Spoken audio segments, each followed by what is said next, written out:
వేలేరు రావాలంటే నేను ఇప్పుడు అత్తగారింటికి పోయినా కదన్నా, నేను అందుకే ఇక్కడి నుంచి ఎవరన్నా పిలుచుకోమని అంటే నువ్వు అత్తగారింటికి పోయినావు కానీ పుట్టినింటి వాళ్ళు పిలిస్తే రావాలన్నా వద్దా అని చెప్పేసి అడిగాను. నేను వేలేరు మండలంలో పుట్టినోడిని, ఈ వేలేరు మండలం తెచ్చినోడిని, ఈ వేలేరు మండలంలో అన్నిటి కూడా సాక్షిగా ఉన్నవాడిని.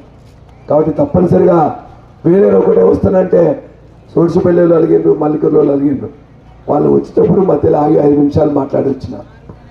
వేలేరు గ్రామస్తులందరికీ నమస్కరించి నేను తెలియజేస్తున్నా, ఇవాళ ఈ వేదిక మీద ఉన్న మాజీ సర్పంచ్ మాధవరెడ్డి గారు, మీ ముందుకు ఇప్పుడే మాట్లాడదాం అనుకున్న నాకే అవకాశం ఇచ్చిన మన ఎమ్మెల్సీ అభ్యర్థి సీనియర్ నాయకులు రాకేష్ రెడ్డి గారు, ఇక్కడున్న అనేక మంది సీనియర్ నాయకులు ఉన్నారు.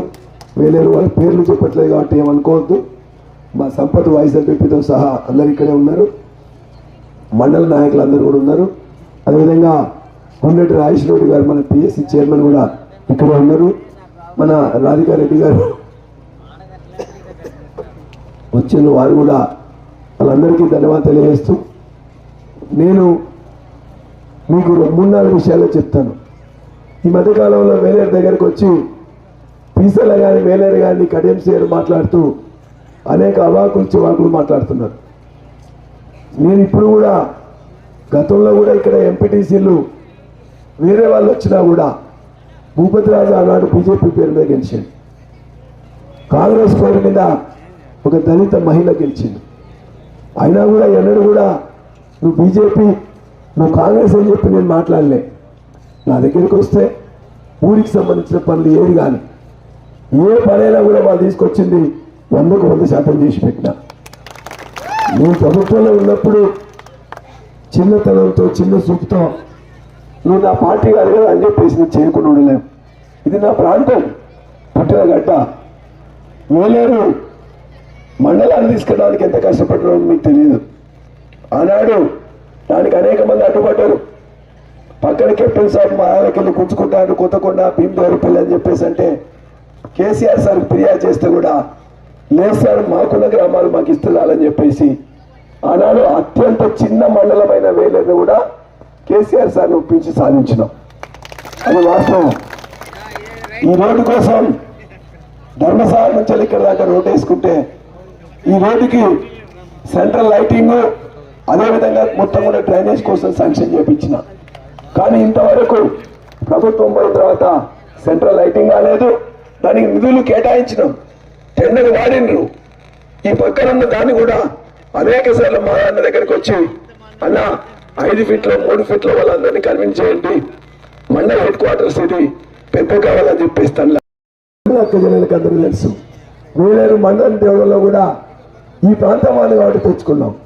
వేలేరుకి ఓటేయించుకోవడం కూడా ఈ ప్రాంతం వాడిని కాబట్టి తెచ్చుకున్నాం. నీళ్లు కూడా ఇప్పుడు ఈ పెద్ద చెరువు నిండితే కిందికే పోతున్నాయి, పైకి కావాలంటే పైన వర్క్ కూడా నడుస్తుంది. 3 నెలల్లో ఈ పై భాగాన్ని కూడా టీసర్ నుంచి వచ్చే ఈ పై భాగాన్ని నీళ్ళు కూడా వస్తాయని చెప్పి మీ అందరికీ నేను హామీ ఇస్తున్నాను. కడియం సీఎం చేయలే, కాంగ్రెస్ పార్టీ చేయలే, మనం శాంక్షన్ చేయించుకున్నాం, పనులు జరుగుతున్నాయి, గండి రామాలు ఖచ్చితంగా వస్తాయి. కాబట్టి మీరు ఆలోచించండి. ఆయన ఇంకో మాట మాట్లాడుతున్నట, కాంగ్రెస్ పార్టీకి ఓట్లు వేస్తేనే మీకు ఇచ్చిన చీరలు మీ దగ్గర ఉంటే లేకపోతే గుంజుకుంటా అంటున్నట. లేకపోతే ఇల్లు కొంతమందికి శాంక్షన్ చేసింది. కాంగ్రెస్ పార్టీలో 10 ఏళ్ళ తర్వాత అధికారం వచ్చింది. ఒకడే నాకుడు కీకుడు, నాకుడు కీకుడు. ఎవరి దగ్గర ఇల్లు ఇస్తే వాళ్ళ ఇల్లు బిల్లు ఆప్తా అని చెప్పి బెదిరిస్తున్నట.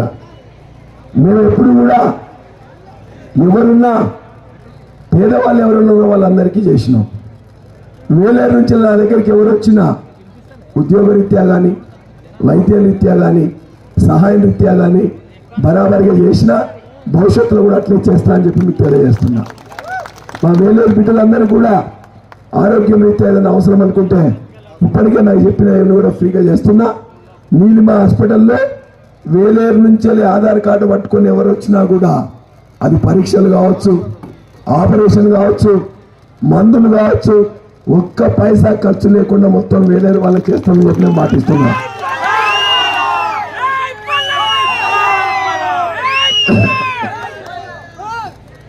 ఇవాళ కాంగ్రెస్ వాళ్ళు కూడా మాట్లాడుతున్నారు, మేము చాలా ఎలగబెట్టినాం కాబట్టి మాకు ఓటేయాలని. నేను అడుగుతున్నా, దానికి సమాధానం చెప్పండి. మా అక్కలందరికీ 2,500 రూపాయలు ఇస్తా అని చెప్పిండు రేవంత్ రెడ్డి. ఇచ్చినాక లేదా ఇచ్చినాక ఇస్తే ఎవరికన్నా వస్తే కాంగ్రెస్ వాళ్ళకి ఓటేయండి. రాని వాళ్ళందరూ మా భూపతికి ఇవ్వండి ఓట్లు.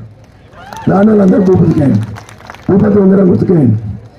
ఇంకేమన్నాడు, 4,000 రూపాయలు పింఛన్ పెంచుతా, ముసలోళ్ళు ఇద్దరికి ఇస్తా, ముసలి ఇద్దరు కలిసి మంచిగా షికారులో పోవచ్చు అని చెప్పిండు.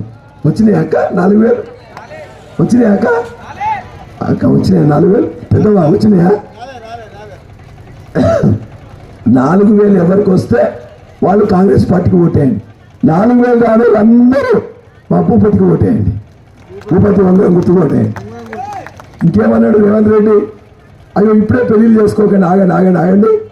ఒక్క 3 నెలల్లో మన ప్రభుత్వం వస్తుంది, డిసెంబర్ 9 కాగానే కేసీఆర్ 1,00,000 రూపాయలు ఇస్తాడు, నేను ఇంత తులం బంగారం పెడతా, కొద్దిగా పెళ్లిళ్ళు చేసుకోవద్దని చెప్పిండు.